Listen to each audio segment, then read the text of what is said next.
অনেকেই স্কেটিং করতে গিয়ে থামতে পারি না, আর সেই জন্যই বারবার পড়ে যায়। আজকের ভিডিওতে আমি তোমাদেরকে দেখাবো কিভাবে একজন নতুন স্কেটার টি ব্রেক আর পাওয়ার স্লাইড ব্রেক সহজে শিখতে পারবে। ভিডিওটা পুরোটা দেখো, কারণ শেষে আমি তোমাদেরকে কিছু গোপন টিপস দেবো যা ব্রেক আরো সহজ করে দেবে। প্রথমে আমরা শিখবো টি ব্রেক। এটা একদমই বেসিক কিন্তু খুবই জরুরি। স্টেপ নাম্বার 1, ঠান্ডা মাথায় এক জায়গা দাঁড়াও এবং তোমাদের ডান পাটা ঠিক এইভাবে ঘোরানোর প্র্যাকটিস করো। রাস্তায় প্র্যাকটিস করতে অসুবিধা হলে এই প্র্যাকটিসটা মাটিতে করে নিও। স্টেপ 2, ব্রেকটা মারার সময় তোমাদের কি মাথায় রাখতে হবে? আমাদের পায়ের পজিশন যদি ঠিক এতটা কাছে চলে আসে তাহলে ব্যালেন্স না রেখে পা পেছনে ঘুরে যেতে পারে আর তোমরা পড়ে যাবে। এক্সাম্পল ঠিক এইভাবে আমি যখন ব্রেকটা মারার চেষ্টা করি, আমার বাঁ পা থেকে ডান পাটা বেশি পেছনে চলে যায়, আমাদের পা পুরো পেছনের দিকে চলে যায় আর আমরা পড়ে যাই। ঠিক এই কারণেই এই ব্রেকটা শেখার সময় আমাদেরকে বারবার পড়ে যেতে হবে। তাহলে ব্রেকটা নতুন শেখার সময় আমাদেরকে কি করতে হবে? আমাদেরকে এই পায়ের যে গ্যাপটা আছে এটা একটু বাড়াতে হবে। তাহলে কি করা যাবে না? আমাদের ব্রেক মারার সময় পা এতটা কাছে আনা যাবে। আমাদের চেষ্টা করতে হবে পা দূরে রেখে ব্রেকটা মারার। ঠিক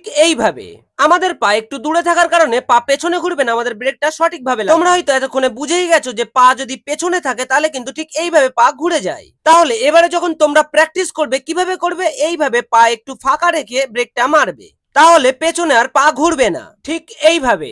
অবশ্য ব্রেকটা একবার তোমরা ভালোভাবে শিখে গেলে তোমাদের পা যেখানেই থাকুক না কেন তোমরা ব্রেকটা আরামসে মারতে পারবে। আর হ্যাঁ, তোমরা যতটা স্পিডে থাকবে তোমাদের ডান পায়ের প্রেসার ঠিক ততটাই বেশি দিতে হবে। মনে রাখবে প্রথমে তোমাদের আস্তে আস্তে এসে এই প্র্যাকটিসটা করতে হবে আর তারপরে স্পিড আস্তে আস্তে তোমরা বাড়াতে থাকবে। তোমরা খুব সহজেই এই ব্রেকটা শিখে যাবে। আচ্ছা, এবারে আসি পাওয়ার স্লাইড ব্রেকে। এটা একটু অ্যাডভান্স লেভেলের কিন্তু একবার শিখে গেলে সব থেকে বেশি কাজে লাগে। আচ্ছা, ব্রেকটা আমাদেরকে শিখতে হবে 3-4টে স্টেপ ফলো করে। স্টেপ 1, বাঁ পাটা ঠিক এইভাবে সোজা করো এবং ডান পাটা ঠিক পেছনে এইভাবে রাখো।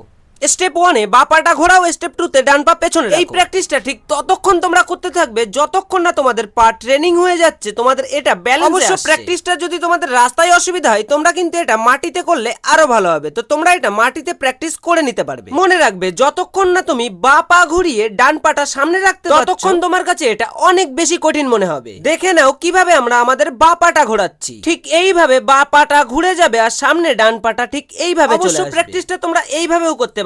আস্তে আস্তে আসো, লাফ মেরে ঠিক এই পজিশনে। এবারে একদম স্লো স্লো আসো, বা পাটা ঘোরাও আর সামনে ডান পা রাখো। আশা করি তোমরা এটা এইভাবে প্র্যাকটিস করলে এটা তোমাদের কাছে 2 থেকে 3 দিনের মধ্যেই ইজি হয়ে যাবে। তাহলে আজ আমরা শিখলাম দুটো ব্রেক, টি ব্রেক আর পাওয়ার স্লাইড। তোমরা কোন ব্রেকটা আগে শিখেছো সেটা কমেন্টে লিখে জানিও।